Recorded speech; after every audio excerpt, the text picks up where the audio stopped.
Eh bien, dans cette vidéo, je vais vous présenter une partie de ma collection de carnets Slick, ceux qui sont en taille standard, et montrer un petit peu aux personnes qui seraient intéressées par ces carnets les différences entre les différents modèles, de manière à bien pouvoir choisir. Alors, celui qui est devant ici, ce n'est pas un carnet Slick, c'est un carnet Midori.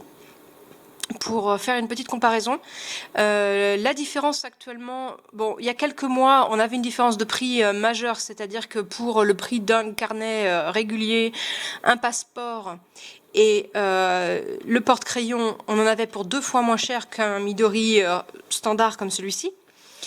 Aujourd'hui, c'est un petit peu moins vrai puisqu'on arrive à le trouver autour de 40 €. Néanmoins, c'est toujours une bonne affaire. Parce qu'on a un ensemble en fait avec, là je vais juste présenter les formats réguliers, histoire qu'on ne perde pas de temps, et montrer les différences, les nuances et vers où aller selon ses choix. Voilà, alors je vais commencer, donc là on a tous ceux qui sont dans le fond, ils sont bien rangés par catégorie, et je vais commencer par les carnets Slick qui sont les plus ordinaires, on va dire, les plus neutres. Donc on va commencer par ceux-là. Alors, j'en ai 2 dans ce cadre-là, un marron mais qui s'avère quand même être relativement rouge, bordeaux, et un noir. Alors, les différences de cuir entre les deux, puisque à l'intérieur de ces carnets tout est exactement identique, donc on se fiche absolument de l'intérieur, c'est l'extérieur qui va compter. Ici, ce cuir, j'avais fait une vidéo dessus, c'est pas vraiment, je suis pas fan, il fait un petit peu plastique, il est très très souple, un petit peu trop à mon goût. Par contre, le noir est vraiment très réussi, j'avais fait une vidéo dessus également. Il est un petit peu plus ferme, celui-ci est une version mate, et donc on n'a pas cet effet plastique. Le cuir est vraiment très beau sur celui-là. Et au niveau, si on compare entre les deux, évidemment, je n'ai pas le Midori noir pour comparer, mais on a quelque chose qui est très similaire en fait à ce qu'on trouve chez Midori. La différence principale, ce sera un petit peu l'épaisseur, c'est-à-dire qu'on a quelque chose d'un peu plus épais ici que sur le Midori qui est plus fin. Voilà. Si vous cherchez quelque chose de plus standard, plus neutre, c'est sur cela que vous pouvez aller. Alors, à l'inverse total de ces deux premiers, on a ces deux-là qui sont les deux couleurs de la version emboss, avec des fleurs et des plantes embossées dans un style florentin. Et ces deux-là, alors on va les choisir à l'inverse des autres qui étaient plus neutres, justement pour ça. Alors à ma droite, celui qui n'est pas teinté, et à ma gauche, celui qui l'est. La différence entre les deux, c'est que celui-là est teinté sombre, donc on voit la différence de couleur entre les deux cuirs. Ça donne à l'intérieur un cuir marron rouge extrêmement joli, mais un petit côté graisseux. Donc ça, il faut le savoir, il y a un petit côté graisseux. Celui-ci qui paraît très foncé va devenir dans un marron plus rouge avec le temps, qu'on voit un petit peu ici déjà. Tandis que celui-ci va garder la couleur qu'il a actuellement. Donc, c'est pas le même comportement entre les deux cuirs. Les deux sont très sympathiques. C'est un look extrêmement vintage, avec un cuir qui fait un peu vieux cuir. Voilà, ça fait pas clinquant et neuf d'entrée. Ça, c'est une chose qu'il faut savoir. Donc voilà pour celui-ci. Je vais le ranger sur le côté. Alors, après, on a mes préférés. C'est-à-dire, c'est ceux avec lesquels j'ai commencé.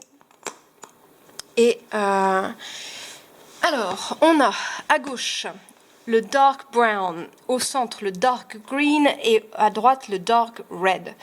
Donc ici on peut voir que celui-ci a nettement éclairci.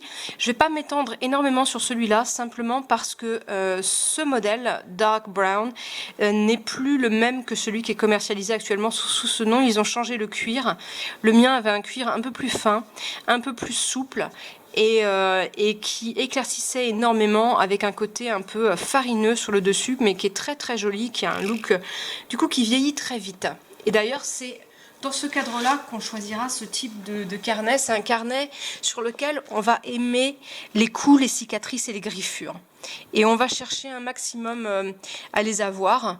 Et donc comme on voit ici, eh bien, on a quelque chose qui marque énormément. Et c'est ce qu'on va rechercher. Alors, ceux-ci correspondent exactement à ce qu'on va trouver actuellement au niveau de ces deux modèles. La particularité de ces cuirs, ce sont des cuirs qui sont très doux au toucher, avec un effet un effet touché bougie. Quand on touche une bougie, par exemple, ça fait à peu près cet effet-là sur les deux. Alors celui-ci est un peu plus souple, avec l'intérieur assez lisse. Celui-ci est un petit peu plus ferme, avec un côté un peu plus pelucheux à l'intérieur. Ce sont deux très beaux cuirs, très agréables, et qui tiennent bien sur la durée. Assez ferme. Voilà pour cela. Alors, pour les trois derniers, ceux-ci sont issus de la même série, au tannage végétal. Et ils ont un cuir qui est très différent des autres. Alors, les particularités des cuirs sur ceux-là, une épaisseur un peu plus grande, on est presque sur du 3 mm pour celui-là, un petit peu moins sur celui-là. Un cuir beaucoup plus ferme, beaucoup plus marqué, beaucoup plus texturé, avec des cicatrices apparentes. Pourquoi les cicatrices apparentes? Simplement parce que ces cuirs ont été faits à partir d'animaux qui ont vécu un peu plus qu'un an et demi, 2 ans. Et simplement, donc on a la peau qui est un peu plus abîmée que sur des animaux plus jeunes.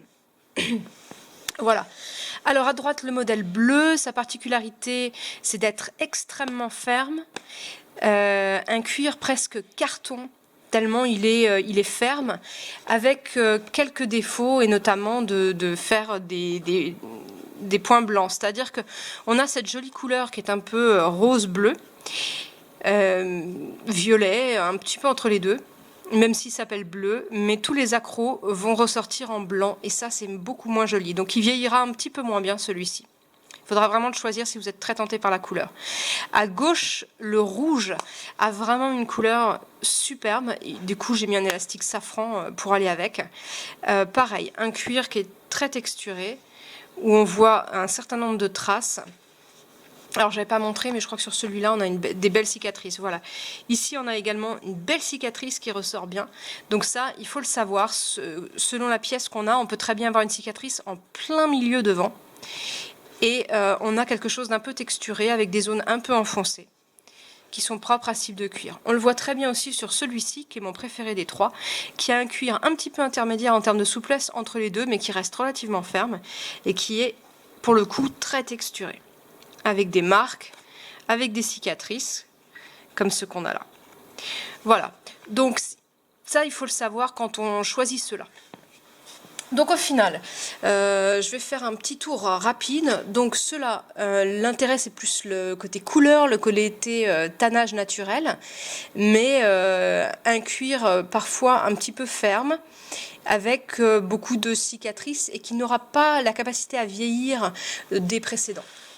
Alors si on veut quelque chose qui vieillit rapidement, on peut aller vers toute la série Dark Brown, Dark Red, Dark Green, qui offre un cuir vraiment beaucoup plus souple, avec aucune cicatrice apparente, et qui va vieillir très vite et prendre beaucoup les coups, et avoir ce petit côté un peu je t'emmène partout, tu crains rien.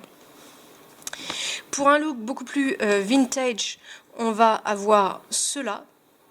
Et enfin, pour quelque chose d'un petit peu plus passe-partout, on pourra se rabattre sur les modèles plus neutres, mais un petit peu moins fun. Personnellement, mes préférences vont sur celui-ci, le noir, que j'ai appelé Black Beauty, celui-ci, le Emboss, et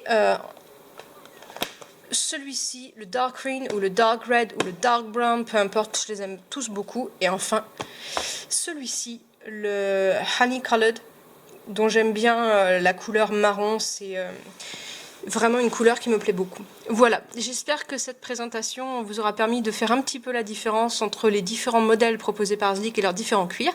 Et comme vous le voyez derrière, j'ai mon sapin de Noël, et je vous souhaite de joyeuses fêtes de famille pour Noël 2015.